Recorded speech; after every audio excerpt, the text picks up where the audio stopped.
Welcome to Gomathi's kitchen. நம்ம இன்னைக்கு பார்க்க போகிறது ஹோட்டல் டைப்பில் ரவா கிச்சடி எப்படி செய்யலாங்கிறது தான் பார்க்க போகிறோம். இதோட ஒரு தேங்காய் சட்னியோடு வச்சு சாப்பிட்டோம் அப்படின்னா ரொம்பவே நல்லாயிருக்கும். இப்போ எப்படி செய்யலாங்கிறத பார்க்கலாம். கோமதிஸ் கிச்சனை சப்ஸ்கிரைப் பண்ணாதவங்க சப்ஸ்கிரைப் பட்டனை ப்ரெஸ் பண்ணுங்கள். உடனுக்குடனே அப்டேட் வேணும்னா பக்கத்தில் இருக்க பெல் பட்டனை மறக்காமல் ப்ரெஸ் பண்ணிக்கோங்க. ரவா கிச்சடி செய்கிறதுக்குன்னு பார்த்தீங்கன்னா ஃபஸ்ட்டு ரவையை வறுத்துக்கணும். அதுக்கு ஒரு பேனில் 2 டேபிள் ஸ்பூன் அளவுக்கு நெய் சேர்த்துட்டு, இந்த மாதிரி நான்ஸ்டிக் பேன் யூஸ் பண்ணுறீங்க அப்படின்னா நெய்யோ எண்ணெயோ ஊற்றுனதுக்கு அப்புறமா தான் அடுப்பை ஆன் பண்ணணும்.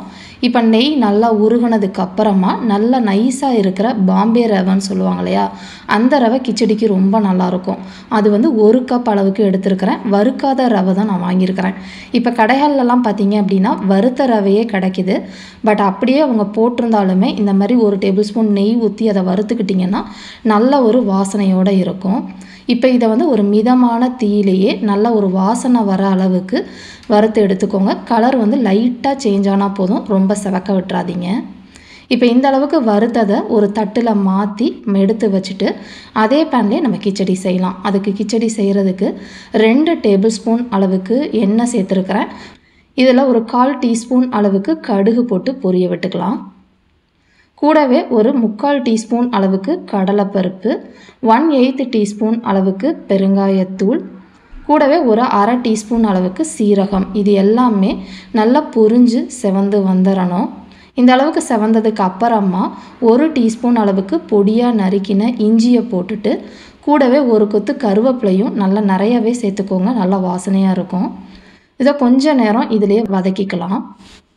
இப்போ காரத்துக்கு 5 பச்சை மிளகாய் கீரி சேர்த்துருக்கிறேன். நீங்கள் காரத்துக்கு ஏற்ற மாதிரி கூட குறைச்சி சேர்த்துக்கோங்க. இதையும் ஒரு 1/2 நிமிஷத்துக்கு கொஞ்சம் நேரம் இந்த எண்ணெயிலேயே வதக்கிக்கலாம். இப்போ 1/2 கப் அளவுள்ள பொடியாக நறுக்கின பெரிய வெங்காயம், அதாவது ஒரு பெரிய வெங்காயம் எடுத்திங்கன்னா அதில் பாதி வெங்காயத்தை பொடியாக நறுக்கிட்டு ஒரு மிதமான தீயிலேயே கண்ணாடி பதம் வர அளவுக்கு வதக்கிக்கோங்க. இந்த அளவுக்கு வதங்கினதுக்கு அப்புறமா 1/3 கப் அளவுக்கு பொடியாக நறுக்கின கேரட்டு, 1/4 கப் அளவுக்கு பச்சை பட்டாணி. காய்கறிகளை பொறுத்த வரைக்கும் உங்கள் விருப்பத்துக்கு ஏற்ற மாதிரி சேர்த்துக்கோங்க. நான் இந்த ஃப்ரோசன் பச்சை பட்டாணி தான் சேர்த்துருக்கிறேன். வேக வச்சதுன்னா வேக வச்சுட்டு சேர்த்துக்கோங்க. 1/3 கப் அளவுள்ள தக்காளி. இது எல்லாத்தையுமே மிதமான தீயிலே தக்காளியில் இருக்கிற ஈரப்பதம் எண்ணெயிலே வதங்கி வேகணும். இப்போ இந்த காய்கறிக்கு தேவையான 1/2 டீஸ்பூன் அளவுக்கு உப்பு போட்டுட்டு, கூடவே பார்த்தீங்கன்னா 1/8 டீஸ்பூன் அளவுக்கு மஞ்சத்தூள் எல்லாமே போட்டு ஒரு மிதமான தீயிலே இந்த காய்கறிகள் வேகிற அளவுக்கு நம்ம மூடி வச்சு வேக வச்சுக்கலாம். காய்கறிகள் வந்ததுக்கு அப்புறமா தான் நம்ம ரவை போடணும். ஏன்னா ரவை போட்டோடனே கிச்சடி நமக்கு சட்டுன்னு ரெடி ஆகிடும். இதை கொஞ்ச நேரம் மூடி வச்சு வேக விட்டுக்கலாம். இடையில இந்த மாதிரி திறந்து கிளறி விட்டுக்கோங்க, இல்லாட்டி கருகிடும் காய்கறிகள். இப்போ இந்த அளவுக்கு நல்லா சுருண்டு வெந்து வந்துருச்சு பாருங்கள். இந்த அளவுக்கு வெந்ததுக்கு அப்புறமா தான் நம்ம தண்ணி ஊற்றணும். இப்போ பார்த்தீங்கன்னா கேரட் எந்த அளவுக்கு வெந்துருச்சு பாருங்கள். இந்த மாதிரி பொடியாக நறுக்கிறப்ப உங்களுக்கு சட்டுன்னு வெந்து வந்துடும், ரொம்ப நேரம்லாம் எடுக்காது.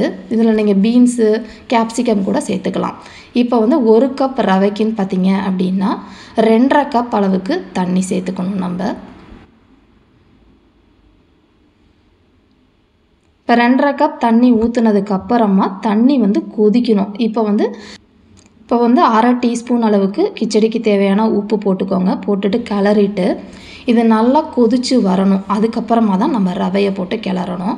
இப்போ பார்த்திங்கன்னா நல்லா கொதிச்சிருச்சு. இப்போ கொஞ்சம் கொஞ்சமாக ரவையை போட்டுட்டு கிளறிக்கிட்டே இருங்க. நல்லா வறுத்ததுக்கு இருக்கும், உங்களுக்கு கண்டிப்பாக கட்டி தட்டாது. தீயை மட்டும் குறைச்சி வச்சுக்கோங்க, இல்லாட்டி டக்குன்னு நமக்கு இறுகி வந்துடும். இப்போ இருக்கிறதுலே லோ ஃபயரில் வச்சுட்டு கிளறிக்கோங்க. அப்போ உங்களுக்கு ரவை வேகிறதுக்கு நமக்கு கரெக்டாக இருக்கும். இப்போ லோ ஃபயரில் கொஞ்சம் நேரம் மூடி வச்சு, அதாவது ஒரு நிமிஷத்துலேருந்து 1.5 நிமிஷம் மூடி வச்சிங்க அப்படின்னா நல்லா வெந்து இறுகி வந்துடும்.